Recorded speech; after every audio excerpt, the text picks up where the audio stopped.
And it's just at the point in life where you're so self-conscious and you're so desirous of being accepted by your peers. That was just the point where I experienced this horrific assault on my dignity and sense of acceptance.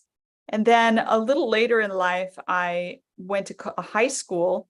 Actually, I went to quite a large high school, 2,500 students, which is even kind of big for a public high school. It was in Milwaukee, Wisconsin. It was called Nicolay High School. And actually, Oprah Winfrey went there for a while. I think before I went, she's a little bit older than me, but it was a very large school and I really didn't know anyone. My best friend had moved away and I was very lonely for the first part of high school. But then I met a young man and we became romantically involved. And when you're young and your brain isn't done developing and you get involved in one of those really intense romantic relationships, it can really do damage. And that's exactly what happened.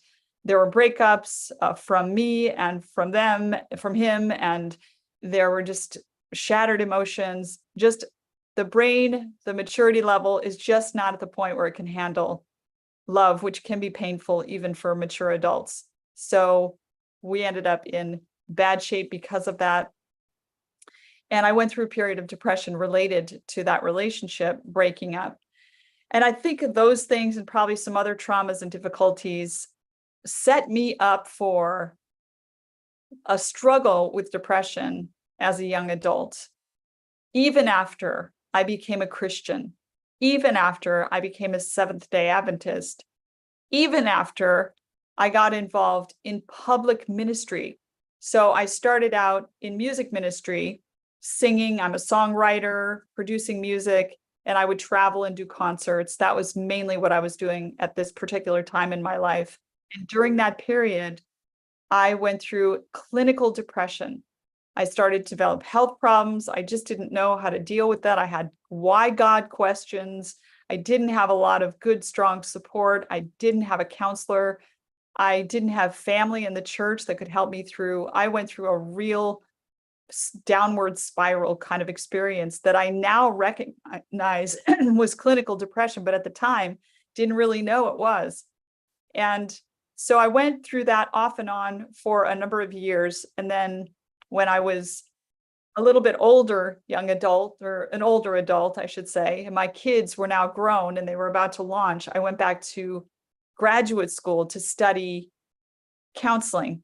And it was then that I started to cycle out of those struggles with depression. And I think it's for a number of reasons. I think part of the reason is that I started to understand the mind, and some of the things I'll be sharing with you, I learned and applied and got benefit from. I think also I was making money. I've been very poor when I was working as a singer, and life was a struggle financially. And then I think also helping others really helped me to step up and become stronger. For a number of reasons, I was able to finally get past the depression. And I would say now I still have mental health struggles sometimes, but they're typically related to situations in my life. Things happen, dramas, interpersonal dramas. Life can be painful and tumultuous. And so something hits and I struggle, but I typically come back around and my mood straightens out and levels out within a couple of days. Typically 1 to 3 days is all it takes. I used to stay down for weeks at a time and not be able to get up. I remember during that time when I was so clinically depressed, I was struggling with suicidal thoughts. And so I'm even going to go into suicide and how to handle suicidality in people you're trying to help during this session, because it's a subject that's close to my heart. And I've been there and done that. And I haven't tried to commit suicide. I've never gone that far, but I know what it's like to really wish that I can escape from life because it just seems so unbearably hard.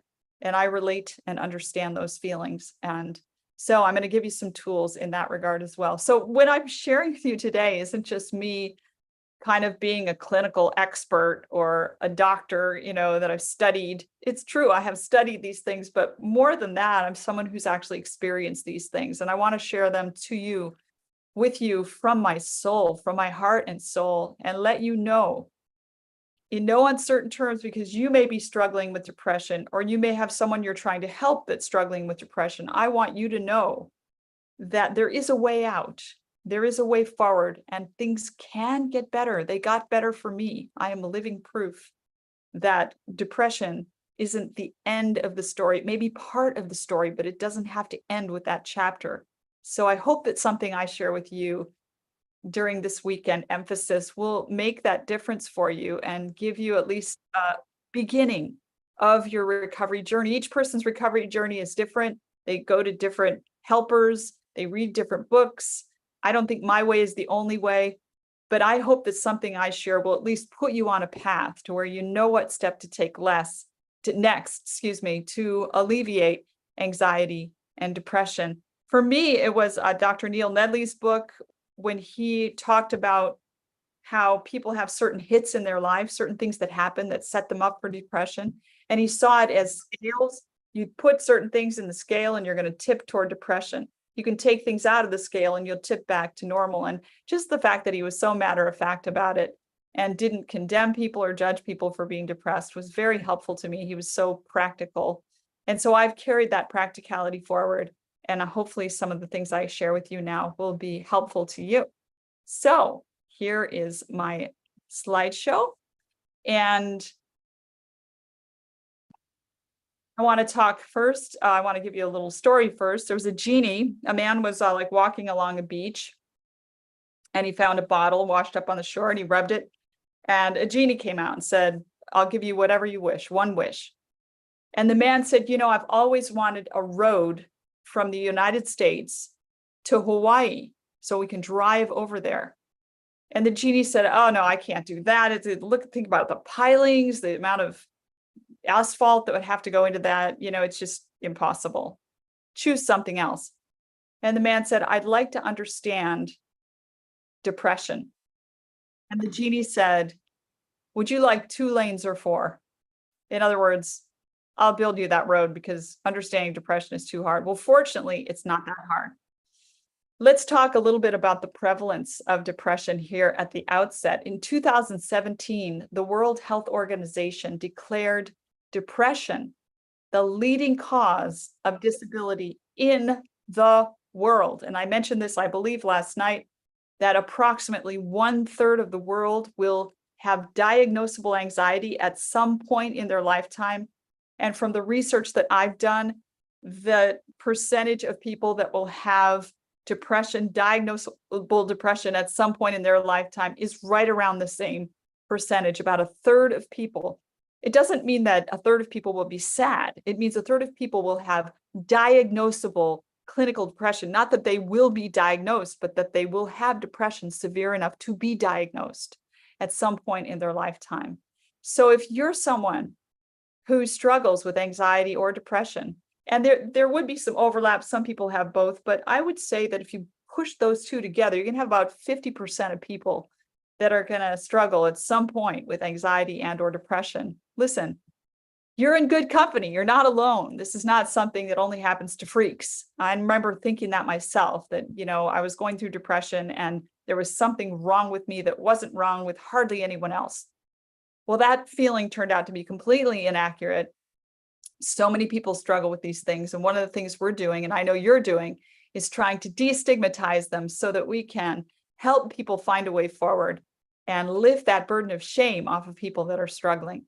Let's get a definition of depression. A dictionary definition is simply a state of feeling sad.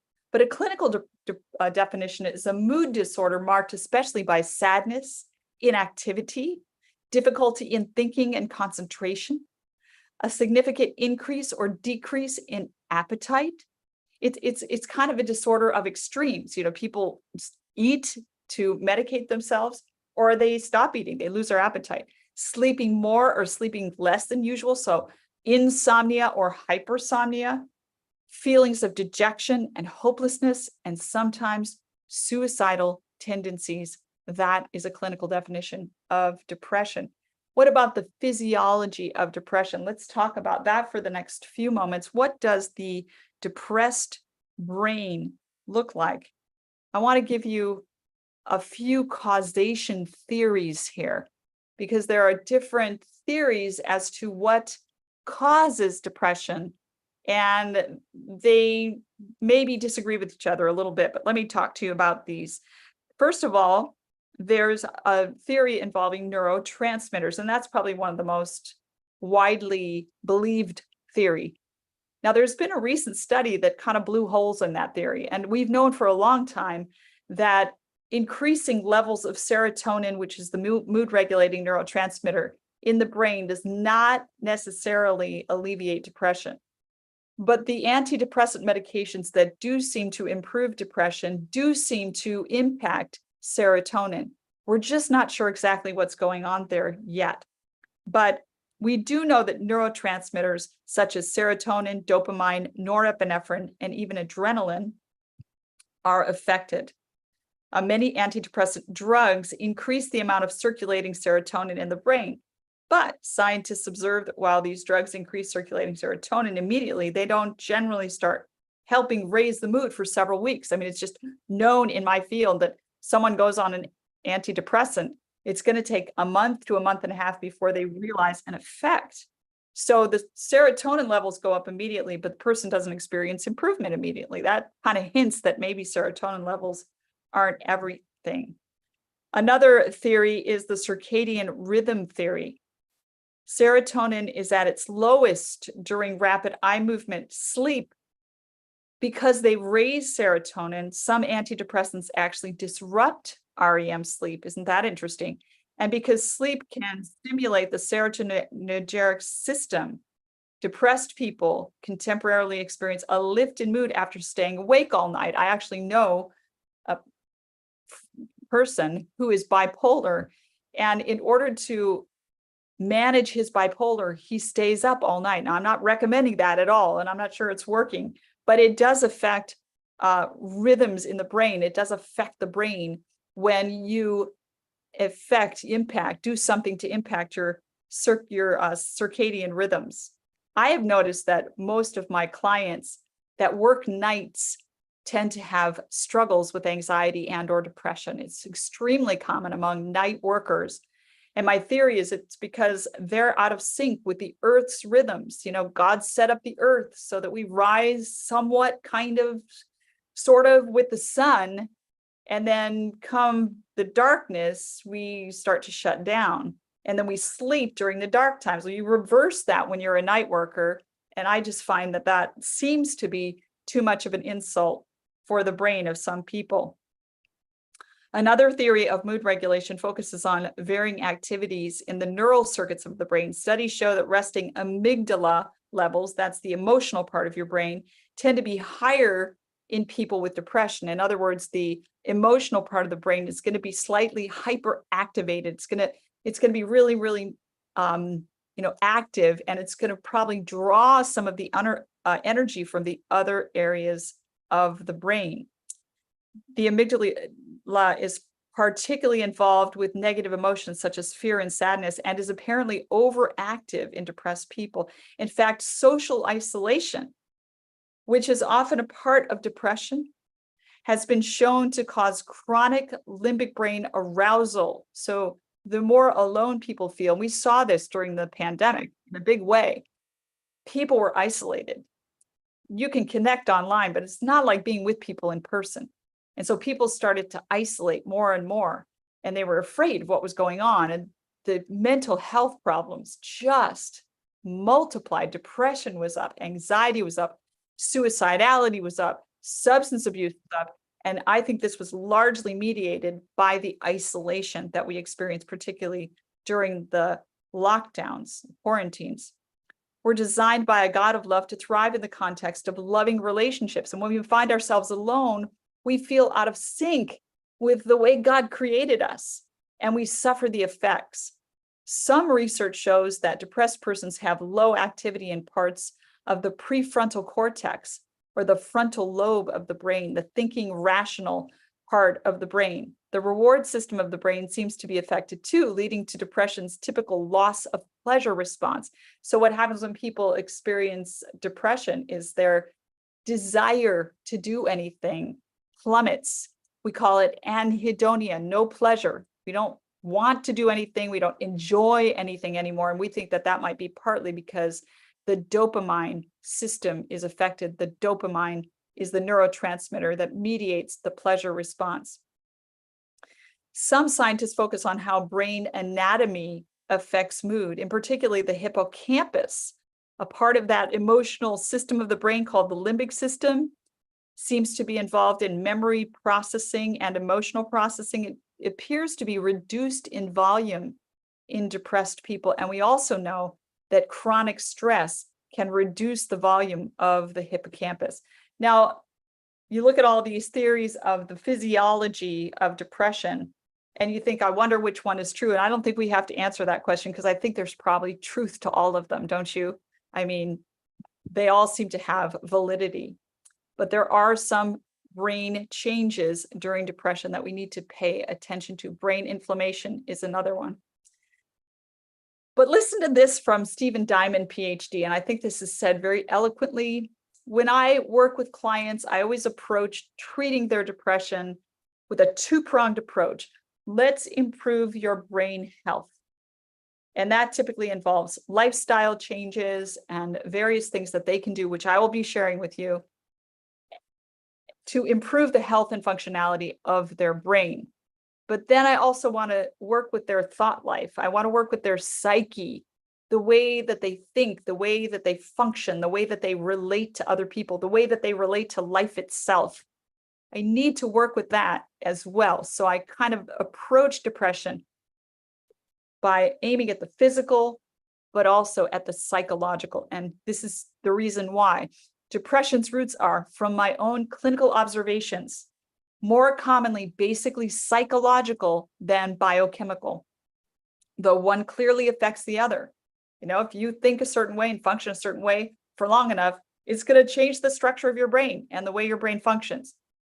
Often at the very heart of depression is repressed hatred, anger, rage, resentment, abandonment, betrayal, discouragement, unresolved grief, meaninglessness, nihilism, loss of faith. Without aggressively attacking this psychological, spiritual, and emotional core or heart of depression, it cannot be permanently dispatched. So well said, and I fully agree with him.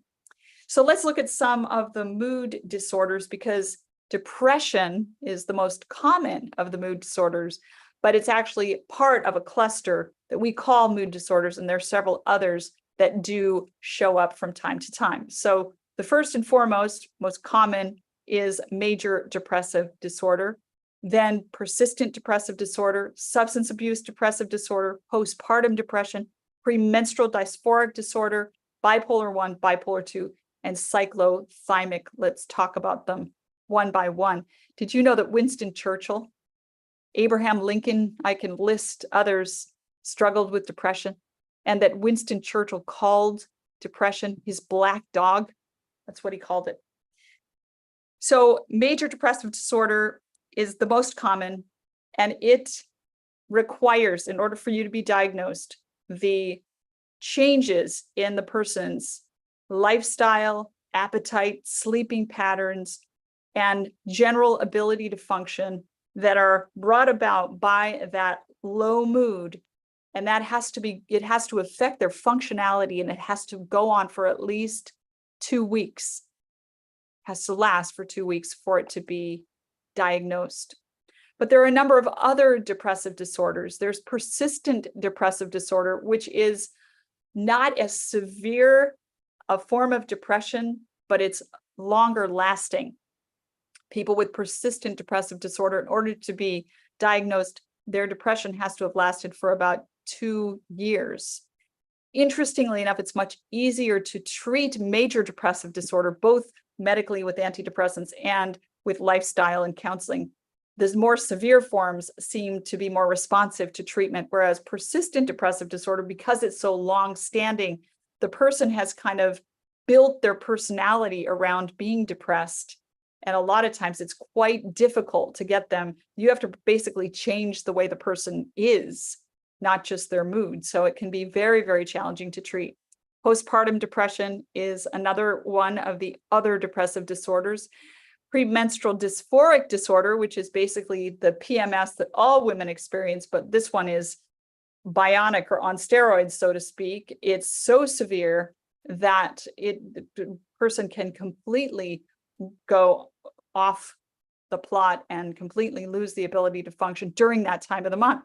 And then as soon as their estrogen starts to come up again, they are feeling better. What happens with this woman's cycle is the estrogen goes down. It's at its lowest right before the period.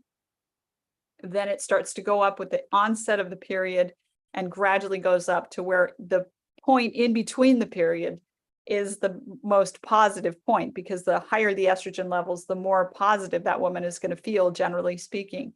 And so premenstrual dysphoric disorder is that low estrogen point right before the period, and it can be a beast. Often individuals with this disorder will go on antidepressants to treat it because it's just very difficult to treat.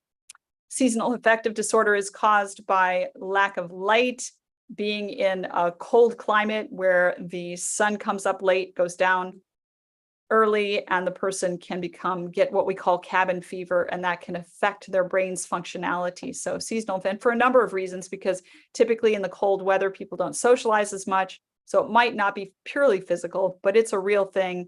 I think I used to get it somewhat, but now I live in Orlando. And so that part is better.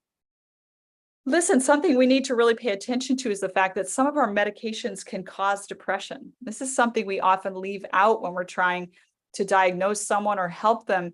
We want to talk about what happened in your childhood, and all those things matter. Any current circumstances that could be triggering depression, all those things matter. But the medications matter too, because medications change the body and they can change the mind. So here are some of the medications that cause depression: beta blockers, corticosteroids, benzodiazepines, Parkinson's drugs, drugs that affect hormone levels, stimulants like ADHD medications, anticonvulsants, proton pump inhibitors, statins for cholesterol, and anticholinergic drugs. That's a lot of drugs. That's a lot of our medications that, we kind of take on a daily basis in the United States of America, in Western culture. Like, there's a lot of these drugs in people's bodies. And so if you're taking one of these medications and you're experiencing depression, or you know someone who's going through that, have them go to their physician and say, look, the side effect of this medication could be leading to depression. Can we talk about alternatives and see if there's something else that can be done? There are also some disease conditions that can cause, physical disease conditions that can cause depression: stroke, Parkinson's, traumatic brain injury, HIV can cause depression. And this is the physiologic changes that come about as a result of these disorders is what's causing the depression. But I would think it would be compounded by the fact that you have that condition. HIV would be quite a blow to a person. And so there's both that physiologic change, but also the tragedy of contracting an illness, a terminal, or an illness that could be terminal. Lyme's disease, hepatitis C, pancreatic cancer. My dad died of pancreatic cancer, and he definitely experienced a lot of depression after his diagnosis and even before. So another part of the cluster that we call mood disorders include bipolar disorders. Now, let me briefly describe these, and then I'll share with you what my theory is about bipolar. Bipolar 1 is discrete episodes of what we call mania, which is where the person becomes very elevated in their mood. They become very active. They become very expansive. Their mentality is like, I can do anything. I can conquer anything. Often they will spend money they don't have. They'll get involved in relationships they shouldn't get involved in. They'll become promiscuous. Some people with bipolar 1 become very promiscuous during the manic phase of their disorder. And often they don't sleep very much during that time. So they'll just sleep a few hours a night, if at all. They often talk fast. This can also manifest as not just euphoria, but also irritation. So a person with bipolar type 1 during their manic phase can be irritable. And then what happens is, as if all the grandiosity and all the euphoria just comes to a grinding halt, and the person crashes into very, very deep profound, profound depression for a period of time. Now, there are different ways that this can cycle. It can go a couple of weeks at a time. That's considered rapid cycling bipolar, or it can go for a longer stretch of time where the person is very elevated and manic for months. So it depends on the type of bipolar. I've heard of cases where it can happen within a day where there's just an extraordinary mood swing. But bipolar 1 is characterized by mania and depression. In fact, it used to be called manic depression for that reason. Bipolar type 2 is similar, except that the mania is not full mania. It's called hypomania. In other words, a lower level of mania, but then with the corresponding depression and the same cyclical pattern. And then cyclothymic disorder is a yet milder version of bipolar 1 or 2 and is not severe enough to be diagnosed as bipolar, but is similar in its patterns. And then there are other bipolar disorders, for example, schizoaffective disorder, which is kind of a blend between schizophrenia and bipolar. So the way I conceptualize this is that I think bipolar is a spectrum, and there are severe manifestations of it, and then there are less severe manifestations of it. And I think the severity of it can be the result of a number of things. It can be genetic. It does seem to be a genetically acquired brain condition, not something that people necessarily bring on themselves by their choices. However, I do think the way that people live impacts the severity of the problem.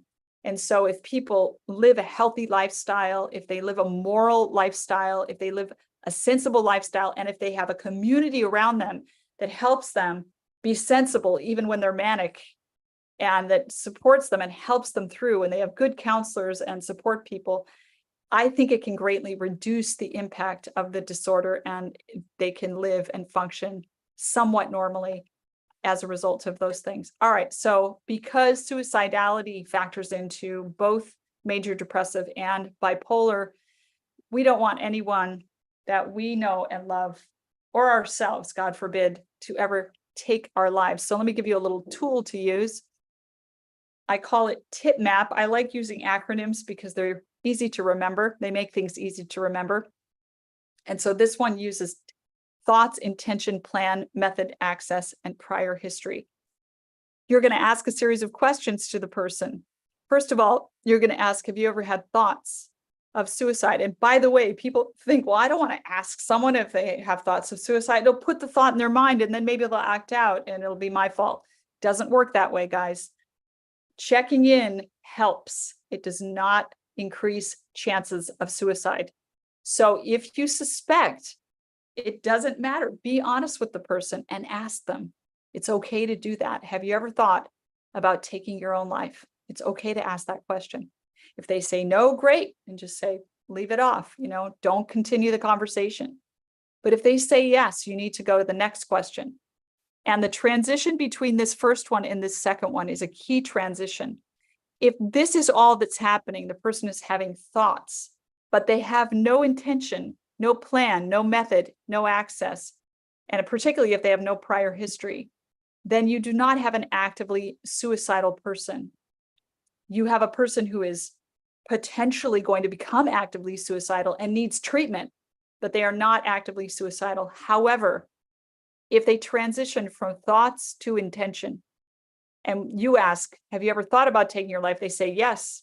And then you say, do you intend to take your life? And they say yes. Now you have an actively suicidal person. And then you want to ask about plan. Do you have a plan? Yes, I have a bottle of pills, and that would be their method. Do you have access to yes, it's in the medicine cabinet. You want to ask those questions. And then you want to ask, do you have a prior history? Because if they have a prior history of attempting suicide, there's a greater chance that they will attempt again, and a greater chance that they will complete suicide. Suicide is more likely to be completed when it is attempted, obviously. So this is a very good series of questions that you can use. Go ahead and take a picture of that slide so that you can remember that. It may come in handy at some point in your life. Maybe I should talk a little about what to do. If you have an actively suicidal person, ask them to work with you to admit themselves into a facility that can help them. If they won't do it, then you call 911. They will come and talk to them.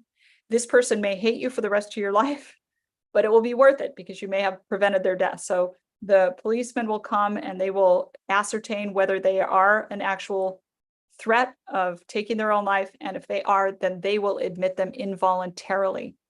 It's a very heart-wrenching situation to find yourself in. So it's really important to have the right protocol. All right, let's talk about some of these nature hacks and habits that improve our brain health. And then I'll get into some really good psychology that we can use in helping people with mental health, helping ourselves, and then we'll be done. Okay, so high levels of air pollution may damage children's cognitive abilities, increase adults' risk of cognitive decline, and possibly even contribute to depression. Isn't that interesting? Fortunately, trees are going to help alleviate that. So the trees in London remove between 850 and 2,000 tons of particulate matter every year. So if you can't live in the country, try to get yourself around some trees. And typically, even urban areas have parks. In Japan, they engage in something they call forest bathing, where they take time just to be around trees. And that seems to help with mood and other health issues. Another issue we face and that has increased our likelihood of becoming depressed is vitamin D deficiency. Isn't that interesting? It's pandemic in the world today. The at-risk populations are people far from the equator for obvious reasons. There's not a lot of sun. I don't have that problem right now. It's too much sun. I'm getting all these sunspots on my arms. The elderly, darker skinned people, because their skin doesn't absorb vitamin D as effectively, and health issues such as celiac, renal disease, obesity, and liver disease. Low serotonin levels have been linked to vitamin D deficiency. So it seems to affect our mood. I am on a vitamin D supplement, even though I live in Florida and there's just so much sun here. So make sure you get your vitamin D levels checked next time you have a physical with your doctor. Light can work for us in other ways. Exposure to bright light within 20 minutes of waking in the morning gives the brain a serotonin boost. That serotonin later turns into melatonin and aids our sleep. So what happens is you go outside within 20 minutes of waking up if you can, if it's light out. Now, if you wake up early before the sun rises, then you can either wait a little while before you go outside, or you can get a happy light, which is about $100. You just look up happy light or light therapy, and you can find all kind of different machines that give you this 10,000 lux, very bright light. Do your devotions in front of that. If it isn't light when you wake up, but try to get that bright light exposure within 20 minutes of waking. By the way, never look directly at the sun. It can harm your eyes, but it is the mechanism of brain changes is in your eye sockets. When you get the eyes exposed to that bright light, it helps change your brain chemistry for the better. We need to avoid alcohol. I don't probably need to tell this group that, but alcohol is a mood. It messes with your mood. Really, all substances just mess with the delicate balance of neurotransmitters in your brain. Every time you use something that does that, whether it be caffeine, nicotine, alcohol, your brain has to recover from it. In other words, you're giving your brain another job to do. And so you're making it harder for your brain. You're making it more of an uphill climb for your brain. So alcohol will be sedative initially, but then it actually wakes people up. So people drink to relax. They go to sleep, but then they're up in the middle of the night. Another thing we do excessively is work.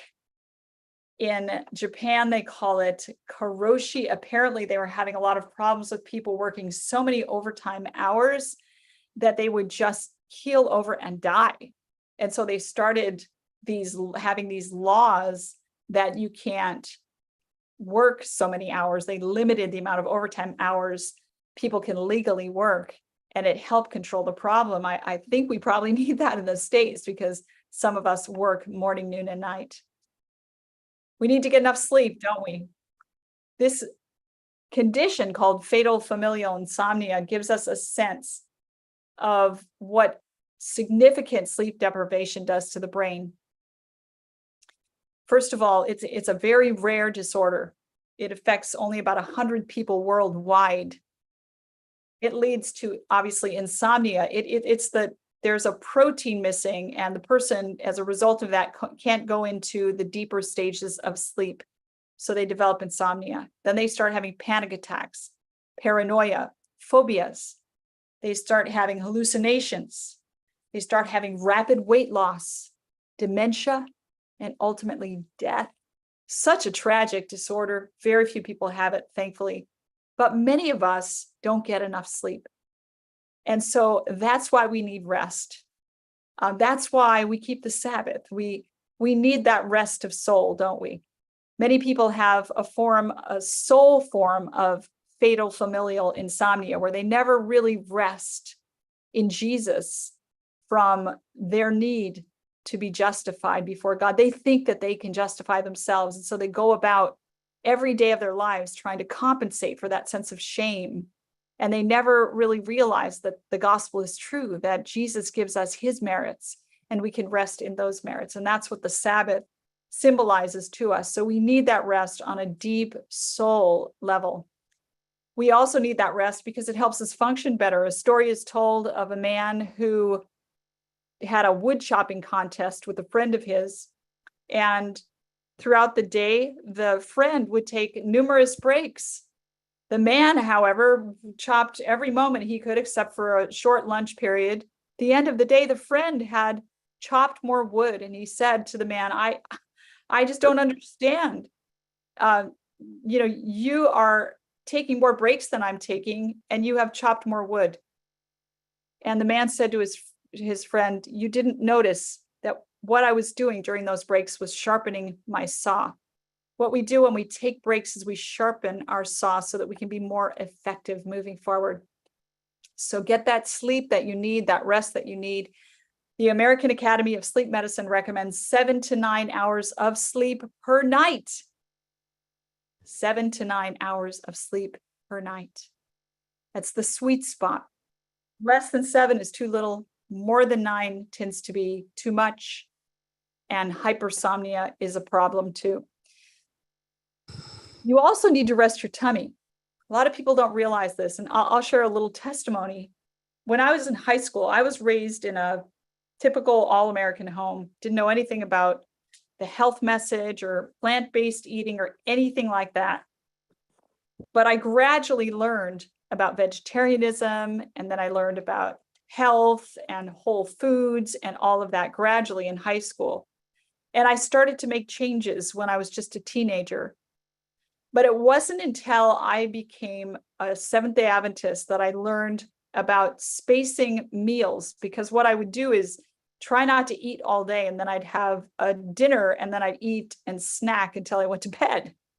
And then I'd try to sleep, and I had all this food in my stomach. And so I didn't sleep well, but I was trying to digest, but I didn't digest well. It was just a disaster. So when I learned about resting your stomach in between meals and the meal plan where you eat a big breakfast and then wait 5 hours and then a reasonably sized lunch and then wait 5 more hours, and if anything at all at night, a very light supper. I learned about that from Ellen White, and it gave me a more instant, more immediate benefit than any of the other changes I'd made. I'd become a vegetarian. I'd stopped eating so much junk food.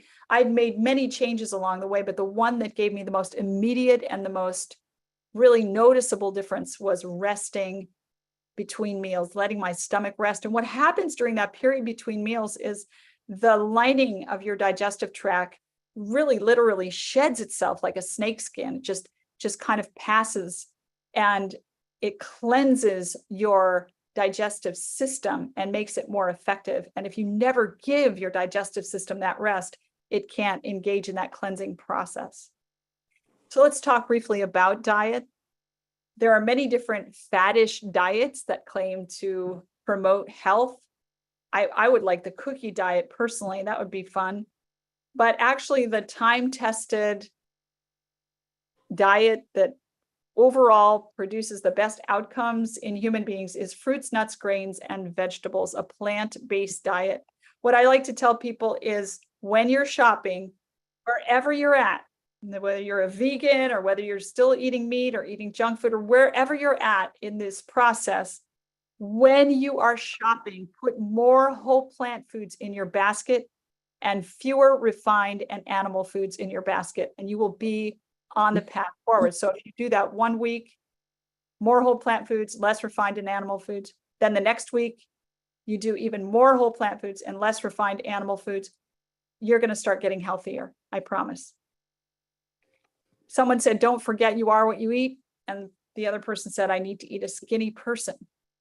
So there's a food mood link between high sugar, high junk food, low omega-3s. I also supplement omega-3s, and low fruits and vegetables. A Harvard University publication says diets high in plant foods and unprocessed grains with only small amounts of meat and dairy show a substantially lower risk of depression, up to 35%. And if you think about it, sugar, like cocaine, like methamphetamine, is a white crystalline substance and causes brain changes and can cause depression. So instead of eating sugar, eat more sweet fruits. And if you will cut down on the sugar, fruit will taste sweeter to you. And then just eat plenty of those fruits so that you satisfy that sweet tooth in a healthy way. Okay, want to talk a little bit about trusting in God, because that's another really important health law. This is an interesting study that was done on how people prayed. This woman studied the relationship between their view of God as manifested in prayer and how they did in terms of mental health. She said those who were able to experience a loving God vividly were healthier, at least as judged by a standardized psychiatric scale. When God was experienced as remote or not loving, the more someone prayed, the more psychiatric distress she seemed to have. When God was experienced as close and intimate, the more someone prayed, the less ill he was. So it's really good to pray, but also work on your concept of who God is. If you see God as loving, you're going to pray to him, trusting that he will fulfill his promises, that he wants to bring you salvation and joy and peace. If you have a very negative picture of God, you're going to pray kind of like, oh, please, God. And you're going to be praying as if you're convincing him to do something that he doesn't want to do for you, and that you have to persuade him to be good. Really strive for that first model and read your scriptures and read the book Desire of Ages, for example, to help straighten out your picture of God. So it's very important what we think, isn't it? Because that's going to impact the way we feel. And we shouldn't believe everything we think. We should change the way we think. If the thoughts are wrong, the feelings will be wrong, and the thoughts and feelings combined make up moral character. If you yield to your impressions and allow your thoughts to run in a channel of suspicion, doubt, and repining, you will be among the most unhappy of mortals. Typically, when we have negative events, we have negative feelings that flow out of those negative events. And we would think that there's a direct line there. However, there is something that mediates between the event and the feeling, and that's called cognitive processing. The way you think about an event ultimately determines the way you feel about it. So let's talk about Joe. Joe goes through a breakup with Charlotte. And Joe has a choice as to how he thinks about it. Now, of course, he's going to be really sad initially. That's just normal. But let's talk over the long stretch. Joe has a couple of choices as to how he thinks about that breakup. One choice is this: Charlotte was the only woman I could ever love. I must be a real loser. I'll never love again. If Joe thinks that way, he's going to feel depressed for a long, long time. In fact, for as long as he thinks that way. But if Joe says to himself instead something that's more truthful, like, this is painful, you admit the bad, it's true, it's hurtful. But then you say, I didn't want the relationship with Charlotte to end, but I'll learn from this painful experience how to choose better and how to love better, and I'll be okay in the end. Then Joe is going to feel differently if he thinks that way. We have control over the way we think. And I want to give you a little exercise that will help you to control the way you think, to shape your thoughts in a healthier direction so that you will feel better. 3 steps: find, argue, and replace. Find asks, what were you thinking? Argue asks, what style of thinking? And replace asks, what is the truth? What's the fact of the matter? So let's take this first step first. You're going to ask 3 questions. What happened? You're going to find out what happened. Identify the activating event. What did you feel? What did you think? There's something called the event mood thought record that correlates with these 3 things. You can ask yourself those 3 questions. Once you nail down, you identify what it is that you think, then you identify what style of thinking it is. And in order to do that, you're going to look at the distorted thoughts document. And I can send you these documents if you remind me. Event organizers, just send me an email and I'd be happy to share them with you. They're freeware. So distorted thoughts include things like catastrophizing, making something much worse than it is. This is terrible, awful, and horrible. And it's really not terrible. It's bad, but it's not just horrible. Mind reading is thinking you know what all other people are thinking. Negative filtering is focusing on the negatives, suppressing your awareness of the positive. Overgeneralizing is thinking that you figured something or someone out totally just because you know one thing about them. Dichotomous thinking is thinking in black and white. Either we have fun on this camp out or we don't. Either it's a good person or a bad person, thinking in black and white.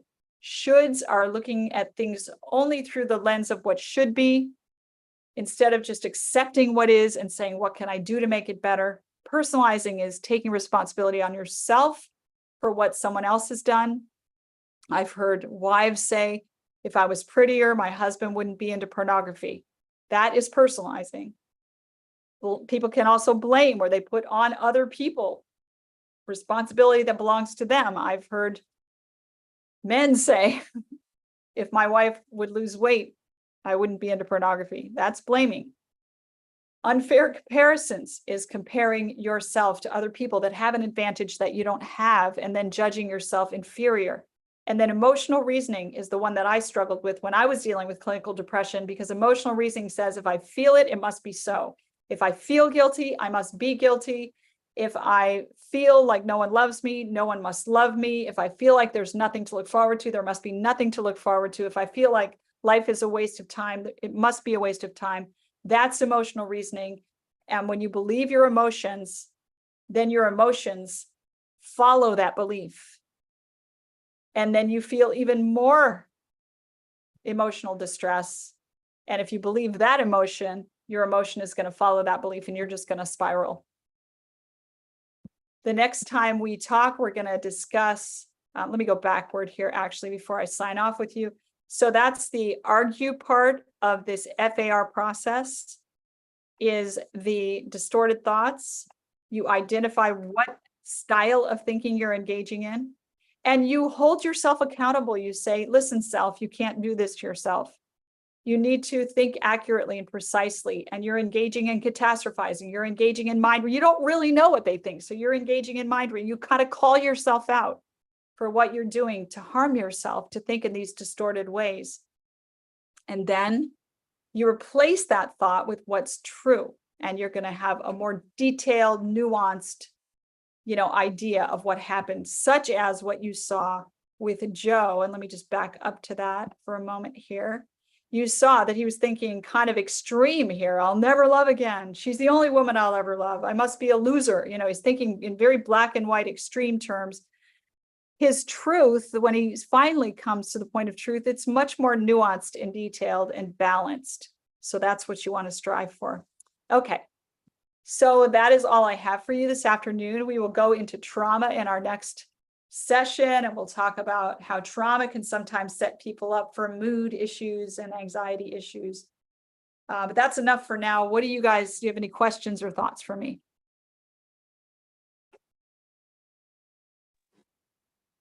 Yes, Dr. Jennifer,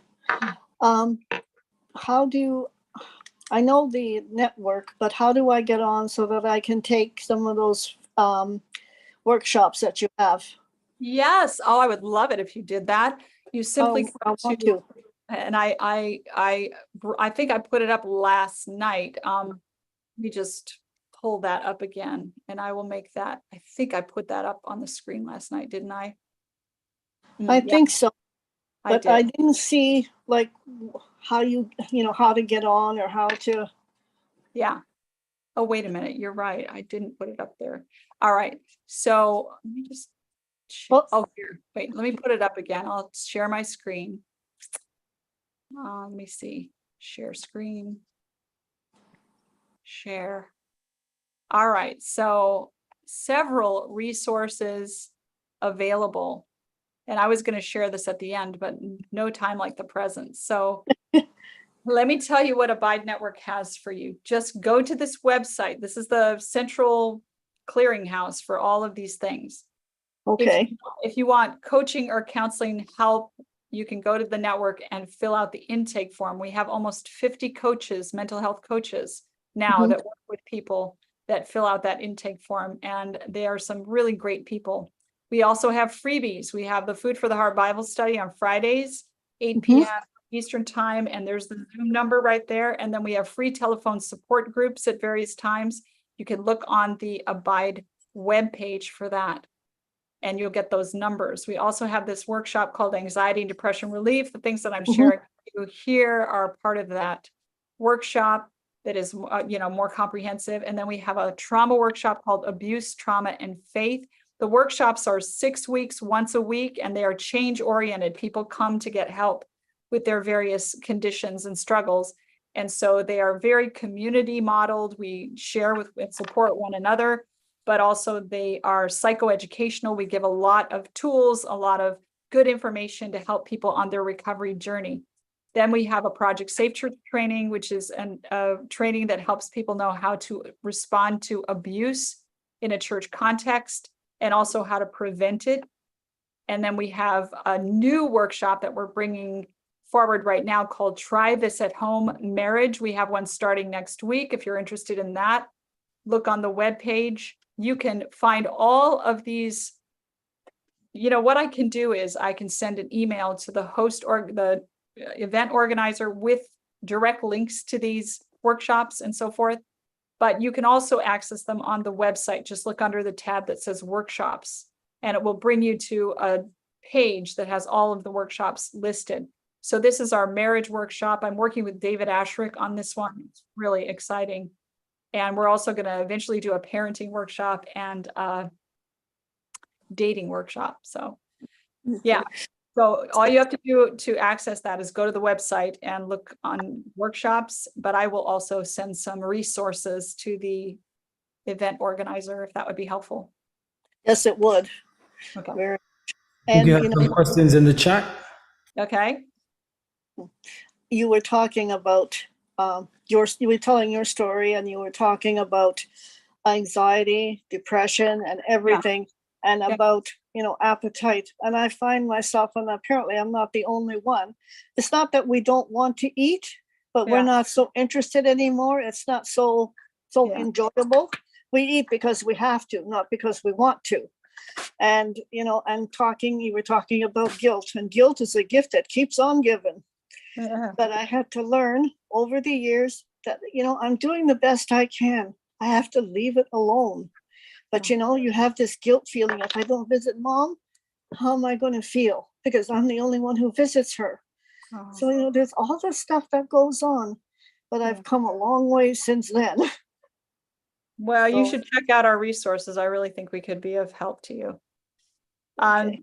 All right. So here's a question in the chat. If someone has bipolar, should they work with children at church? It really depends on if it's managed or not. If it's not managed and they're having manic episodes, yeah, that would be a risk, I would think. But if it's managed and if they're under the care of a professional, there is a chance that that would work out. So it really depends on how, because people with bipolar can manage it and they can live normal lives. But a lot of them have a real struggle with actually submitting to the process of managing it under the care of a professional, because there's a couple reasons. One is the stigma. They don't want to admit that there's something wrong. And then also the mania is quite exhilarating, and they enjoy the mania so much that they don't want to make it go away. So they don't want to be on medication.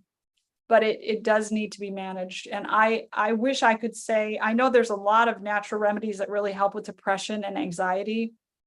And so I always encourage people to try those first, but I don't really do that with with bipolar, because it's such a high risk disorder that I really feel like they need to be under the care of a psychiatrist. And it can be very, very life changing and even dangerous. So it all depends on if they're managing it. And people with bipolar, it's not their fault. I know I have some clients, they're dear people, they're wonderful people, and their brain just doesn't cooperate with them and they need help. So get that person with a professional, make sure they stay with a professional, and then work with them as best you can would be my advice. The website is abide.network. If you would like to be on our mailing list, I do a blog once a month, and then I also do announcements through my mailing list. Then if you don't mind, put your email in the chat and I will add you. And I can save the chat, I think. So put your email address in the chat if you'd like to be on my forwarding list.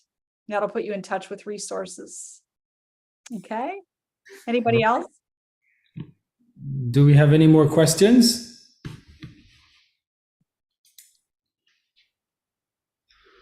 All right. If we don't have any other questions, Dr. Jennifer, thank you very much. As usual, you do a stellar job in your presentations as you seek to mix healing with faith. Very hybrid and wonderful approach. We're looking forward and we're excited about tomorrow's final installment in our Health and Wellness Summit. And so for everyone who have joined us, thank you very much for coming out. We hope you were blessed. Doctor, I think you are seeing some emails coming in for you. And we just want to pray to close. Let us pray. Loving Father, we're happy that there is healing in you. There is hope in you. And as we have come to discuss and to listen how we can best treat the challenges with the mind, we also realize and acknowledge that there is need for a correct and balanced way of thinking and trusting and hope.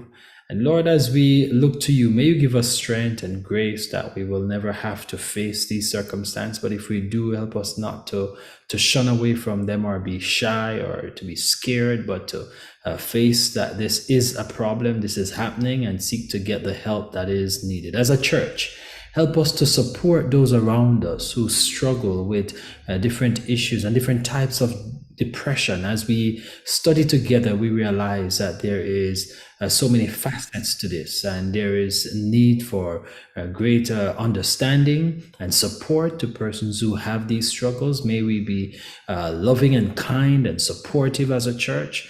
And Lord, as we take steps to desensitize persons concerning these way they treat persons and the myth they have of mental illness, we pray that our church will be better for it, that will be better capable of addressing this emergency, this challenge in our society, and that it will be demystified, and we will understand that these are persons that need our love and our support. Bless us and bring us back here for our next presentation tomorrow, dealing with post-traumatic stress. Bless our presenter, keep her in good health and strength, and may our summit be a success and healing for somebody, we pray in Jesus' name. Amen. Amen. All right, everyone. I hope you have a wonderful rest of the evening. It was indeed a joy having you. In the annals of human history,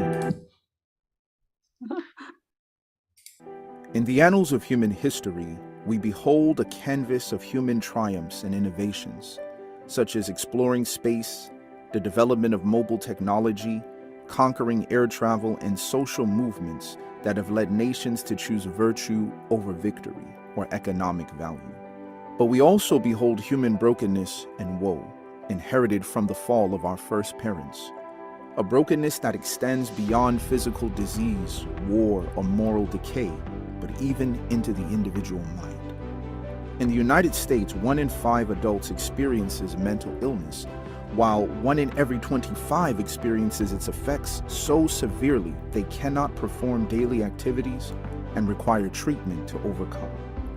But this isn't simply a problem for adults. 70% of mental health problems begin in childhood, with over 7.7 million youth between the age of 6 and 17 experiencing a mental health disorder today. Canada reports that 50% of its citizens have or have had a mental illness by the age of 40, while also serving as the leading cause of disability and leading to 11 successful suicides per day. Even more alarming is that many reported being more willing to tell their friends they had diabetes or cancer than to share their struggle with mental illness. Early intervention is one key element to better outcomes, but the chasm of stigma is vast and difficult to cross. But on the wings of hope, such a stigma can be overcome, especially when we find hope to be more than a feeling, but a person, Jesus Christ. Jesus stated in Luke 4:18 that he was anointed to heal the brokenhearted.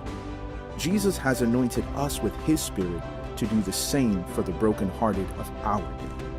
This work we as his church have inherited as a legacy to continue his loving ministry to the whole soul. Built upon our view of what it means to be human, we can offer a more holistic framework for recovery to those fighting on the battlefield of mental health.